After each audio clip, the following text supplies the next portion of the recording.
오늘은 시편 특강으로 여러분과 함께합니다. 눈치채셨겠지만 오늘 강대상 대신에 건반이 자리하고 있습니다. 그렇습니다. 오늘은 말씀만이 아니라 우리 찬양과 함께 시편을 나누는 시간입니다. 단순한 강의가 아니라 우리의 마음으로 또 찬양을 하고 또 말씀이 깊어서 또 우리에게 깨달음이 충만하게 되기를 축복합니다. 오늘은 마음을 조금 내려놓으셔도 될 것 같습니다. 긴장은 저만 억수로 하는 것 같고요. 그래서 부담 없이 편안하게 앉아 계시면 되겠습니다. 물론 너무 편해서 눕지는 말아주시고, 자, 성도님들, 성경에 보면 모세오경이라는 것이 있죠. 모세오경 어떤 책입니까? 창세기, 출애굽기, 레위기, 민수기, 신명기, 이 5권이 우리가 율법책 모세오경이라고 말하고 있습니다. 그런데 시편도 이 5권으로 편집이 되어 있습니다. 1권은 1편부터 41편까지가 제1권입니다. 그리고 2권은 42편부터 72편까지고 3권은 73편부터 89편까지, 그리고 4권은 90편부터 106편까지입니다. 그리고 나머지 107편부터 150편까지가 5권에 해당됩니다. 이번 학기 우리 시편 찬송 우리 들으신 분들은 저희가 15개의 시편을 배웠습니다. 그 중에서 14편, 그러니까 14주 동안에는 시편 1권에 들어있는 시편을 배웠습니다. 그리고 마지막 날에는 시편 121편을 배웠는데요, 121편은 5권에 속한 시편입니다. 그렇게 마무리를 했습니다. 그래서 이렇게 이해하시면 좋겠습니다. 이번 학기에는 시편 1권을 중심으로 공부를 했구나. 그런데 여러분, 시편을 들여다보면 시편에 종류가 있습니다. 마치 문학의 장르가 있는 것처럼요, 에세이, 소설, 시, 여러 가지가 있는 것처럼 시편에도 다양한 형태의 이 노래들이 있어요. 예를 들면 마음이 너무 아플 때 부르는 탄식시라는 것이 있습니다. 이 시들은 하나님, 저 너무 아파요. 하나님, 저 너무 힘든데 이거 괜찮은 거 맞습니까? 너무 외롭습니다. 진짜 이거는 억울합니다. 하나님, 너무 아픈데요. 하나님, 원수와 그리고 대적들이 저를 핍박합니다. 하나님께 울면서 드리는 이 시편 기도가 탄식시입니다. 그런데 특이한 것은 시편 전반에 걸쳐서 이 시편 기자가 이 원수들에게 직접 보복하지는 않습니다. 바로 하나님께 달려가서 하나님께 이릅니다. 하나님, 책임져 주세요. 하나님, 심판하여 주시옵소서. 여호와여, 어느 때까지 기다립니까? 이런 거죠. 그리고 두 번째로는 찬양시가 있습니다. 너무 기쁘고 감사해서 가만히 있을 수 없는 이 찬양시가 있습니다. 시편 150편이 그렇습니다. 호흡이 있는 자마다 다 여호와를 찬양할지로다, 할렐루야, 이렇게 부르는 찬양시가 있고요. 그리고 감사시가 있습니다. 힘든 시간을 다 지나고 돌아보니까 하나님의 은혜였구나, 하나님의 손길이 너무나도 강력하게 임했구나, 감사하는 시입니다. 시편 30편, 주께서 나의 슬픔을 춤으로 바꾸셨구나, 기쁨으로 바꾸셨구나. 물론 우리 시편을 가만히 들여다보면 아직 해결되지 않은 상황에 대해서 미리 감사하는 감사시도 분명히 있습니다. 그리고 제왕시라는 것이 있습니다. 왕이라는 제왕시, 요거는 이스라엘의 왕을 위한 그런 시들이에요. 이 제왕시는 앞으로 오실 메시아 예수 그리스도를 미리 보여주는 그런 시입니다. 예를 들어서 시편 2편이 그에 해당됩니다. 오늘 여러분과 함께 시편 2편을 노래할 건데, 이 시편 2편, 너는 내 아들이라 오늘 내가 널 낳았도다, 이 찬양도 이 제왕시에 해당됩니다. 그리고 지혜시가 있어요. 토라시라고도 하는데, 하나님의 말씀과 율법, 토라에 대한 사랑을 표현한 시입니다. 그리고 어떻게 살아야 될지 이 토라시가 우리에게 방향을 제시해줘요. 지혜도 우리에게 알려줍니다. 시편 1편이 그에 해당되겠습니다. 그리고 확신의 노래가 있습니다. 신뢰시라고도 하는데, 하나님만 믿고 따라갑니다, 하나님이 나의 도움이십니다, 확신합니다 라는 확신의 노래입니다. 불안한 상황 속에서도, 녹록지 않은 상황 속에서도 나는 하나님만 믿을게요, 확신합니다, 하나님 나의 도움 되십니다, 이런 고백이 담긴 시편인데, 또 우리가 불러볼 시편 23편이 그에 해당됩니다. 여호와는 나의 목자시니 내게 부족함이 없습니다. 그리고 순례시가 있습니다. 예루살렘 성전에 올라가면서 사람들이 함께 불렀던 이 노래들인데, 길을 가면서 하나님 산과 또 땅을 지으신 하나님이 나의 도움이십니다 라고 고백하며 신뢰하면서 부르는 찬양입니다. 시편 121편이 그에 해당되겠습니다. 이렇게 시편은 우리 삶의 모든 순간들을 담고 있습니다. 기쁠 때, 슬플 때, 외로울 때, 감사할 때, 그 순간마다 부를 수 있는 우리의 노래가 바로 시편입니다. 너무나도 우리의 삶에 가까이에 있습니다. 그래서 여러분께서 시편을 많이 불렀으면 좋겠습니다. 자, 그럼 먼저 시편 1편부터 살펴볼 겁니다. 사실 저희는 찬양만 하는 반은 아니에요. 저희는 원문에 의거해서 핵마다 그 의미가 무엇이고, 그리고 문학적 장치가 무엇이고, 하나님께서 이 시편을 통해서 말씀하시고자 하는 참 의도는 무엇인지 그거를 공부하고 연구하고 깨닫는 시간입니다. 그래서 시편을 막 분석하고 제가 필기한 거 막 나눠주고 했습니다. 오늘은 그런 자세한 거는 조금 자제를 하면서 조금만 다루도록 하겠습니다. 오늘 우리가 함께 부를 찬양은 총 5곡입니다. 시편 1편, 시편 2편, 그리고 시편 23편, 시편 121편입니다. 그리고 시편 121편은 두 가지 버전으로 부르겠습니다. 그 중에 앞에 4곡은 조경민 목사라는 사람이 직접 작곡한 곡들입니다. 그래서 크게 기대는 하지 말아주시면 좋겠습니다. 하지만 가사 자체가 하나님 말씀이니까 은혜가 있는 줄 믿습니다. 우리 함께 시편 1편 말씀을 마음에 담으면서 함께 불러보도록 하겠습니다. 제 인이어에 피아노 소리 안 들립니다.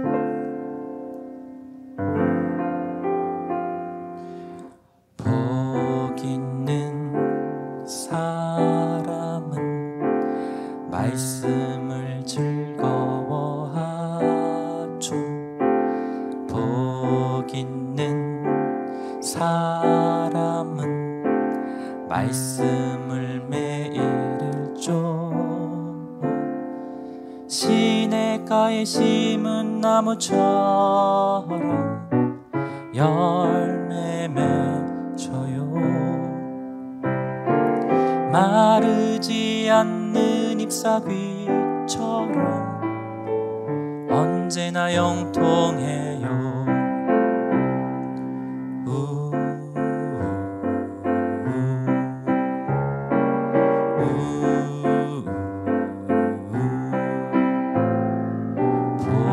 있는 사람은 말씀을 즐거워하죠.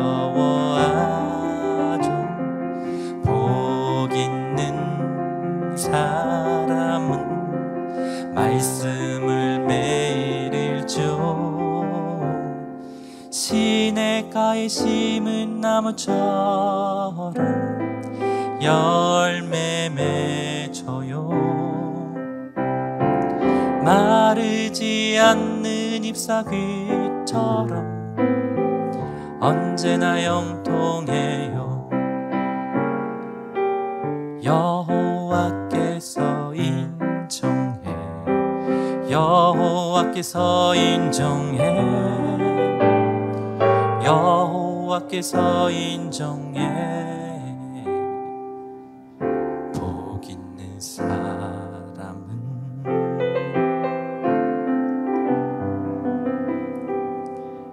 조금 전 우리가 부른 찬양이 바로 시편 1편입니다. 이 시편 1편은 지혜시에 해당됩니다.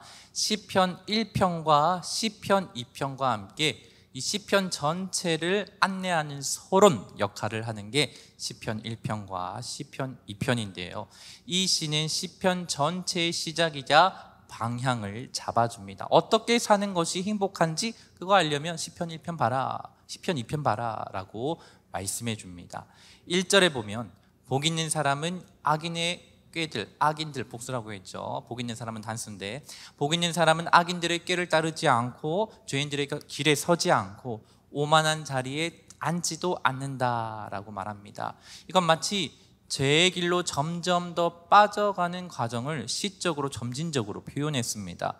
죄인의 꾀, 악인의 길, 오만한 자의 자리에 점점 빠져드는 과정이죠. 동사를 봐도 그렇게 알 수 있습니다. 악인들의 꾀를 따라가다가 막 걷다가 뭐지? 서봅니다. 죄인의 길에 서봅니다. 와, 괜찮은데 하다가 그 자리에 출석 앉고 자리를 잡습니다. 오만한 자리에 아예 앉아있는 모습이죠. 점점 더 깊이 빠집니다. 죄의 흐름에 몸을 맡기면 결국에는 마음까지 거기에 자리 잡히게 된다라는 경고의 말씀으로 우리에게 주어지기도 합니다. 그런데 복 있는 사람은 이 길을 단호하게 거절합니다. 대신 2절에서 이렇게 말합니다. 오직 여호와의 율법을 즐거워하며 그의 율법을 주야로 어떻게 한다고요? 묵상하는도다. 여기서 묵상이라는 것은 단순히 생각에서 그치는 것이 아닙니다. 소가 되새김질 하듯이, 소를 보면 위가 여러 개지 않습니까? 그래서 한번 먹었던 거 위에 들어가면 또 나와서 또 되새김질하고, 또 들어가서 또 때가 되면 배고프면 또 꺼내가지고 되새김질 한다고 합니다. 이 단순히 이렇게 우리가 입술로 계속 중얼중얼 거리는 겁니다. 낮이고 밤이 할 것 없이요. 저도 훈련소 시절이 있습니다. 어떤 분들은 제가 군대 안 나온 줄 아시는데, 저도 군대 갔었는데 훈련소 시절에 불침번 설 때 너무 무서운 거예요. 처음 겪어보는 이제 외박이었거든요. 불침번을 서면서 뭘 했냐면 성경 구절을 중얼중얼 암송을 했습니다. 훈련생들은, 친구들은 다 자고 있으니까 큰 소리로 하진 못하고 조용히 입으로 되뇌며 말씀을 외우고 또 외우고 또 외웠습니다. 그게 바로 오늘 시편 1편에서 말하는 묵상입니다. 어쨌든 이 말씀을 주야로 묵상하는 중얼거리는 행복한 사람의 모습을 3절에서는 무슨 나무라고 표현하냐면 시냇가에 심은 나무다. 그런데 사실 이 심은은 심기운 수동태입니다. 어쨌든 이 나무는 철을 따라서 열매를 맺고 잎사귀가 마르지 않습니다. 왜 그럴까요? 바로 시냇가에 있는 물 때문입니다.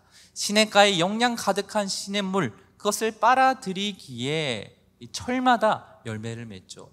그런데 이 시냇물을 우리가 가만히 살펴보면 무엇을 가리키냐 하면 바로 하나님의 말씀을 가리키고 있습니다.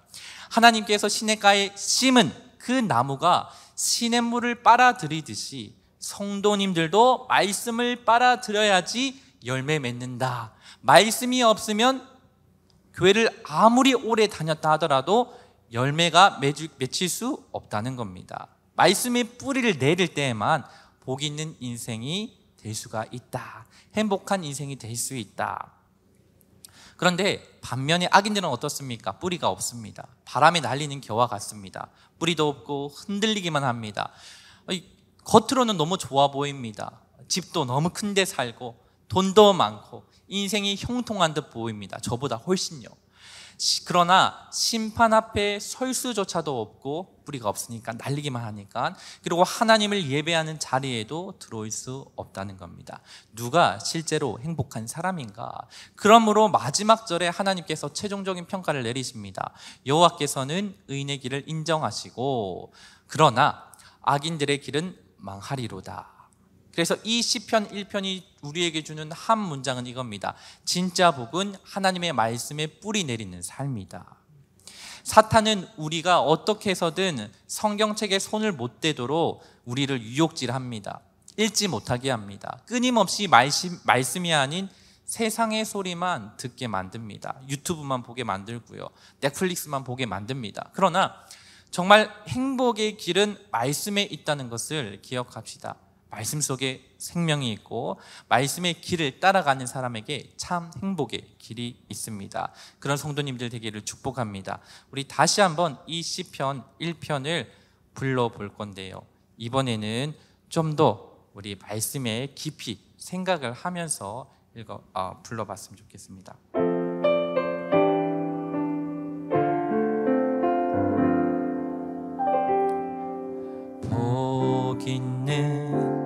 사람은 말씀을 즐거워하죠.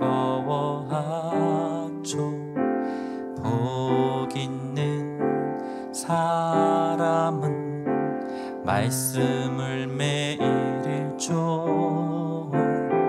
시냇가에 심은 나무처럼 열매 맺어요. 마르지 않는 잎사귀처럼 언제나 영통해요.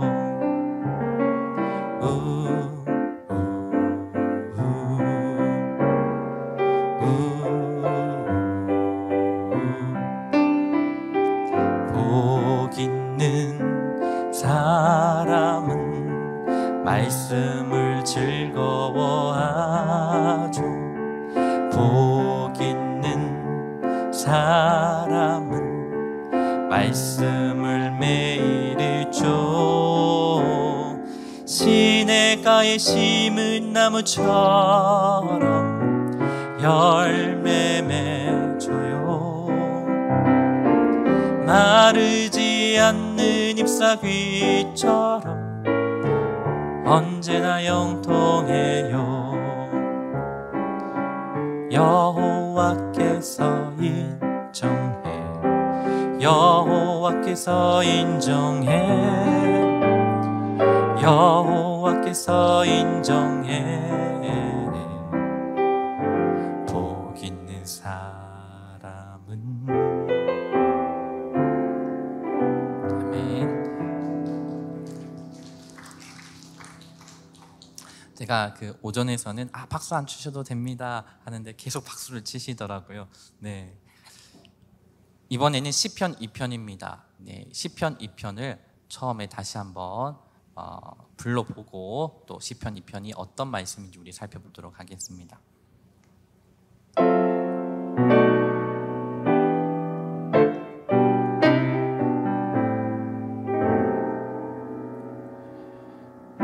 헛된 일을 꾸미는 자, 술렁이며 대적하는 자, 결박을 벗어 던지자, 족쇄를 벗어 던지자, 쇠사슬을 끊어버리자. 하늘의 보좌에 앉으신 이가 웃으신다. 하늘에 앉으신 이가 웃으신다. 내가 나의 왕을 세웠다. 내가 너를 낳았다. 세상의 왕들아 두려워하라.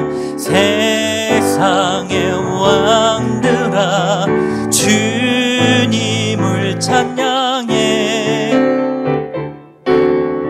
세상의 왕들아 두려워하라. 세상의 왕들아 주님을 찬양해. 복이 있도다. 복이 있도다. 복이 있도다. 주께 피하는 자에게. 시편 2편은 시편 1편과 함께 시편 서론에 해당된다고 했습니다. 특별히 시 종류로는 제왕시에 해당합니다. 말 그대로 왕을 위한 시편이에요. 왕이 결혼식을 하거나 왕이 즉위식을 할 때 이 노래를 불렀습니다. 옛날 이스라엘, 그러니까 이스라엘 왕들이 이 시편을 백성들을 통해서 들림 받았었겠죠. 그런데 이 시편은 단순히 이 이스라엘 왕, 그 시대의 왕만을 의지하지는 않습니다. 시편 2편은 훨씬 더 큰 왕, 바로 예수 그리스도, 그를 미리 보여주는 시편입니다.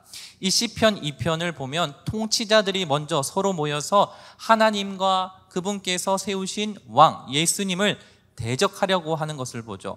그래서 3절에 보면 우리가 그 맨 것을 끊고 그 결박을 벗어버리자 이렇게 얘기를 하잖아요. 하나님과 기름 부은 자 예수 그리스도를 반역하는 장면입니다. 그러나 하나님 어떠십니까? 보좌에 앉으신 이가 웃으신다, 비웃으시는 겁니다. 그러면서 하시는 말씀이 내가 나의 왕을 세웠다. 어디에? 거룩한 산 시온에. 자, 하나님께서 좌정하셔서 공의와 은혜를 베푸시는 곳이 시온이지 않습니까?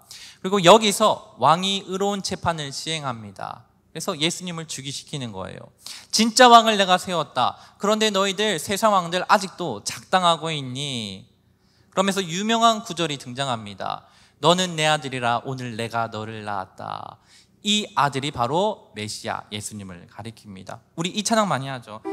너는 내 아들이라 오늘날 내가 너를 낳았다. 이거 찬양 많이 하는데, 그러면서 우리는 하나님께서 나를 낳았구나, 하나님께서 나 아들을 낳았구나, 딸을 낳았구나, 이 찬양을 부르면서 우리는 아들 삼아주신 하나님께 감사하면서 이 찬양을 부를 수 있습니다. 그러나 시편 2편을 염두에 둔다면 예수님에 대한 선포구나, 이것을 고백해야 될 줄 믿습니다.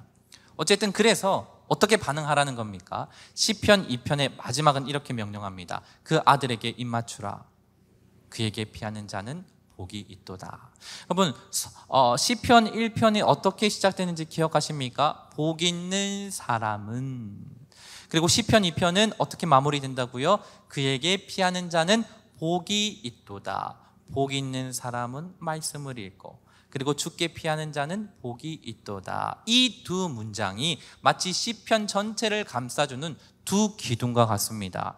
그래서 시편 1편은 복 있는 사람은 말씀을 따르는 사람입니다. 시편 2편은 복 있는 사람은 주님께 피하는 사람입니다.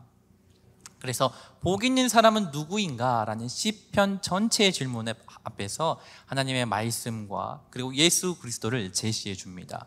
말씀을 따를 것인가? 세상을 따를 것인가? 내가 왕이 될 것인가? 예수님이 왕이 될 것인가?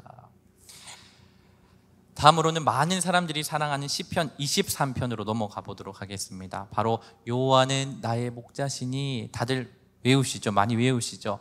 왜 이렇게 성도님들을 좋아하는 걸까요? 우리에게도 인생의 어두운 점들이, 그리고 음침한 골짜기 같은 그런 어두운 면들이 있기 때문이지 않을까 생각됩니다.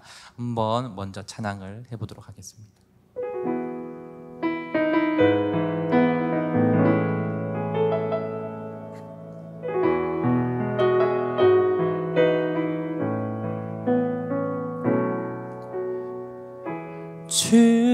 주님은 나의 목자, 내게 부족함 없네.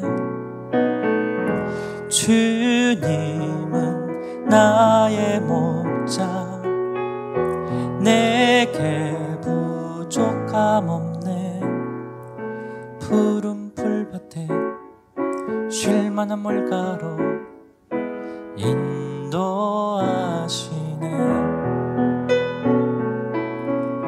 주님은 나의 목자, 내게 부족함 없네. 푸른 풀밭에 쉴만한 물가로 인도하시네. 죽음의 골짜기 다닐지라도 두렵지 않아. 주님의 막대기와 지팡이로 나를 돌봐주시니 두렵지 않아.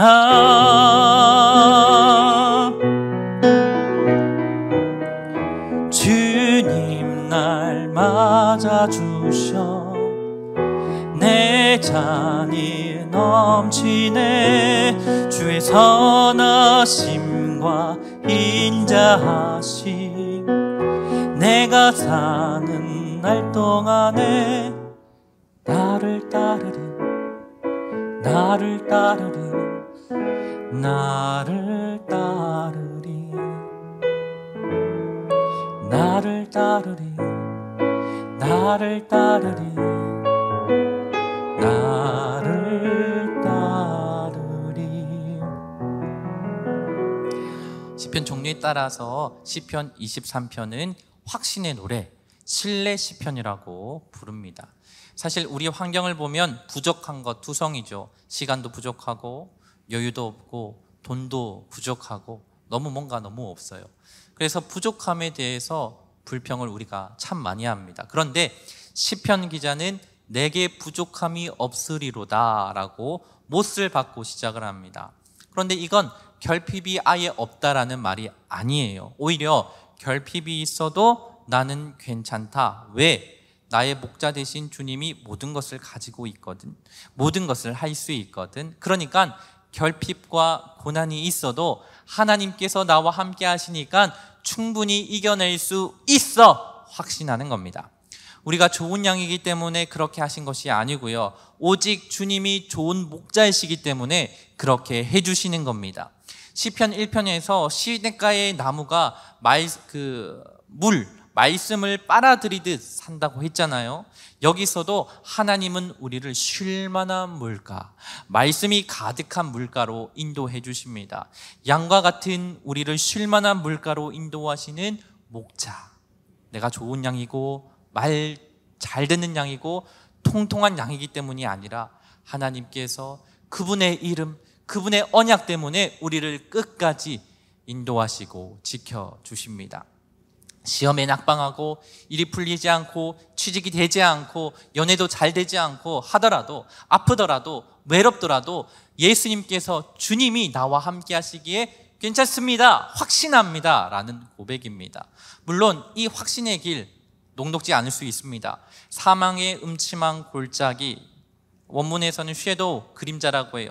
사망의 음침한 그 그림자를 만날 수도 있습니다. 과거 애굽의 노예 생활처럼요. 그러나 그 길을 두려워하지 않을 이유는 첫 번째, 주님께서 우리와 함께 하시고, 두 번째, 주님께서 주의 지팡이와 막대기로 우리를 인도하시고 보호하시기 때문에 두려워하지 않는다. 그러니까 두려워하지 않는 이유는 오직 하나님께 있습니다. 그런데 너무나도 감사하고 놀라운 것은 하나님은 두려움에서만 벗어나게 하시는 분이 아니라는 겁니다. 원수가 보는 앞에서 상을 차려주신대요. 마치 1절부터 4절의 험난한 여정이 꼭 이 풍성한 잔치를 위함인 것처럼 아주 과하게 풍성하게 차려주십니다. 그리고는 시편 기자가 마지막에 이렇게 고백을 하죠. 내 평생에 주님의 선하심과 그분의 인자하심이 반드시 나를 따르리니. 뭐가 나를 따른다고요? 주님의 선하심과 인자하심이 나를 따른다. 내가 여호와 집에 영원히 살리라. 이것이 시편 23편의 결론입니다. 믿으십니까? 하이델베르크 요리문답 26문답에 보면 이런 질문이 나옵니다. 전능하신 성부 하나님, 천지주 창조주를 나는 믿사오며 라고 고백할 때 당신은 무엇을 믿습니까? 답이 이래요. 그분을 전적으로 신뢰하기에 그가 나의 몸과 영혼에 필요한 모든 것을 채워주시고, 이 눈물 골짜기 같은 세상에서 당하게 하시는 어떠한 악도 합력하여 선을 이루게 하실 것을 나는 조금도 의심하지 않습니다. 그는 전능하신 하나님이시기에 그리하실 수 있고 신실하신 아버지이기에 그리하기를 원하십니다. 할렐루야. 이렇게 고백하는 자가 어떤 고백을 할 수 있을까요? 마지막으로 시편 121편을 우리가 한번 불러보면서 그 하나님을 의지하고 목자 되신 주님을 따르는 사람들의 고백이 우리의 고백이 되면 좋겠습니다.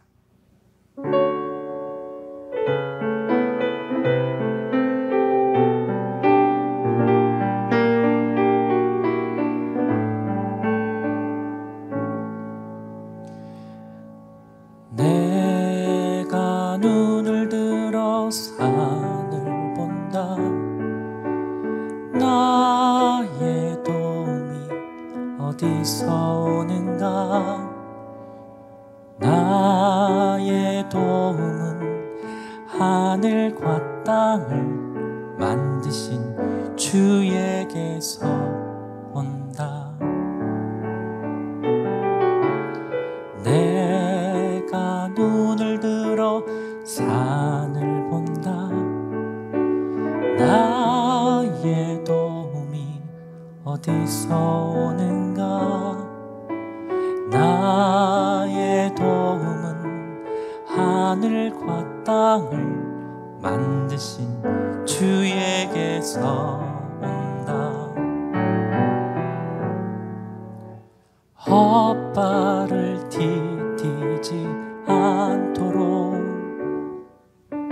널 지켜주신다. 졸지도 주무시지도 않네. 너를 지켜주신단다. 너의 오른쪽에 서서 그늘 되시니 낮의 햇빛도 밤의 달빛도 너를 해치지 못하리라.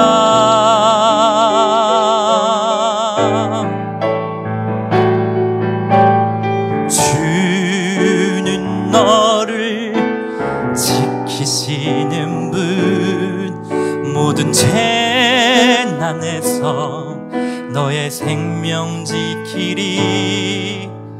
나갈 때나 들어올 때나 이제부터 영원까지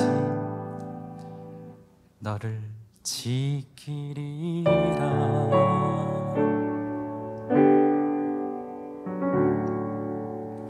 시편 121편은 표제가 성전에 올라가는 노래입니다. 이 표제가 성전에 올라가는 노래가 120편부터 134편까지 있어요. 그래서 우리 신학교에 들어가면 이 단골 시험 문제입니다. 이 시편은 순례자의 시이면서도 굳이 따지자면 신뢰 시편, 확신의 노래에 가깝습니다. 시편 23편처럼요. 주제는 너무나도 명확하죠. 순례자가 순례길에 오르면서 확신하는 겁니다. 하나님은 나를 지키신다. 나의 도움은 하나님께 있다. 1년에 예배하러 3번씩 시온으로 올라갔던 이스라엘 백성들의 고백입니다. 그런데 이 시편은 우리의 삶의 여정 또한 상상하게 만듭니다. 유대 전통, 기독교 전통에서 이 시편은 출생부터 시작해서 장래 예식에 이르기까지 불려졌던 시편입니다. 그래서 운전을 하기 시작할 때에도 이 시편을 부를 수가 있고요. 하루가 시작되었을 때 우리 가족이 모여서 이 찬양을 부를 수 있습니다. 또 먼 곳으로 여행 갔을 때도 이 찬양을 부를 수 있고, 막 태어나서 우리 조리원에서 나의 아이를 보면서 이 찬양을 부를 수 있습니다. 그리고 임종을 앞둔 분에게 이 찬양을 부를 수 있습니다. 우리의 삶의 여정 순간 세밀하게 인도하시고 지키실 성령 하나님 다 믿습니다, 확신합니다 라면서 부르는 노래죠. 결국 우리 성도들의 인생 여정 가운데 하나님은 성령으로 나를 지키시고 이끄심을 확신하며 노래하는 거예요.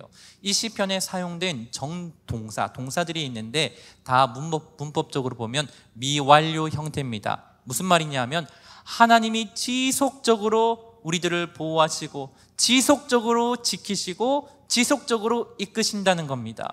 내 상황에 맞추어 보면 하나님이 없는 것 같고 나를 사랑하지 않는 것 같고 나를 인도하지 않는 것 같은데, 그럼에도 불구하고 확신하면서 하나님 믿습니다, 하나님 저 인생 태어나면서부터 끝까지 영원토록 지키시고 구원에 이르기까지 하나님께서 인도하시는 분임을 내가 확신합니다 라고 말할 수 있는 거죠.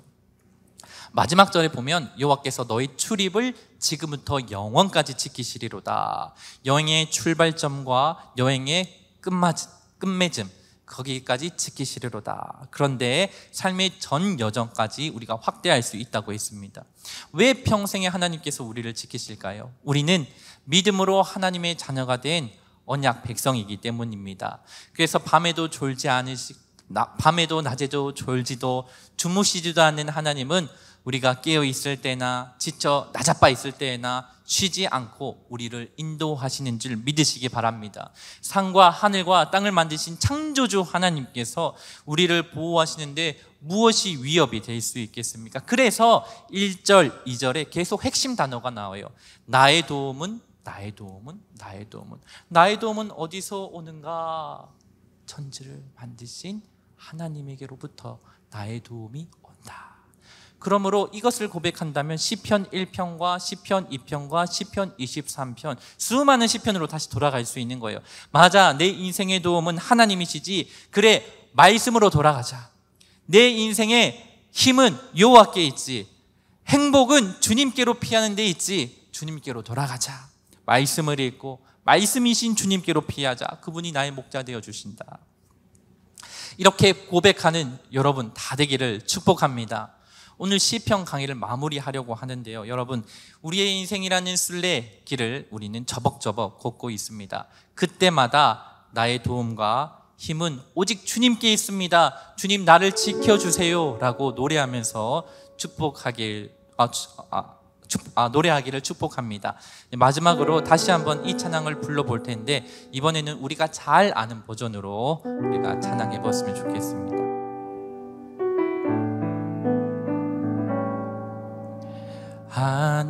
하나님은 너를 지키시는 자, 너의 우편에 그늘 되시니 낮의 해와 밤의 달도